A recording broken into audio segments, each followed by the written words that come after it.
আনতে হবে, ডক্টর হিমন্ত বিশ্ব শর্মা মহাশয়কে আবার আসামের মুখ্যমন্ত্রী করতে হবে।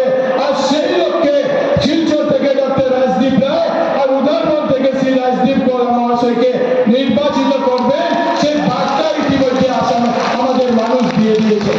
আপনাদের সবার কাছে আমার করজোড়ে অনুরোধ যে দল আমাদের এখানে কাছাড় জেলাতে 6টি আসনে দল আমাদেরকে প্রার্থী করেছে, ভারতীয় জনতা পার্টি প্রার্থী হিসাবে ডক্টর রাজদীপ রায় শিলচর থেকে, রাজদীপ গোলা মহাশয় উদারবন থেকে, আমাকে লক্ষ্মীপুর থেকে, বরখোলা থেকে কিশোরনাথ, আমাদের কাঠিগড়া থেকে কমলাক্ষ দেব প্রকৃষ্ট, ধলাই থেকে অমিয়কান্তি দাস, ভারতীয় জনতা পার্টি আমাদেরকে প্রার্থী হিসাবে মনোনীত করেছে।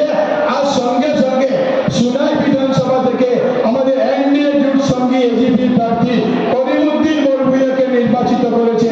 আর আজকের দিনে কাছাড়ের মানুষের যে আশা ভরসা যেভাবে ভারতীয় জনতা পার্টির পক্ষে আছে, কাছাড়ের মানুষের যেভাবে আশীর্বাদ দিচ্ছে, আমরা আজকে নিশ্চিতভাবে বলতে পারি যে আমরা কাছাড় থেকে কংগ্রেসকে মুক্ত করব।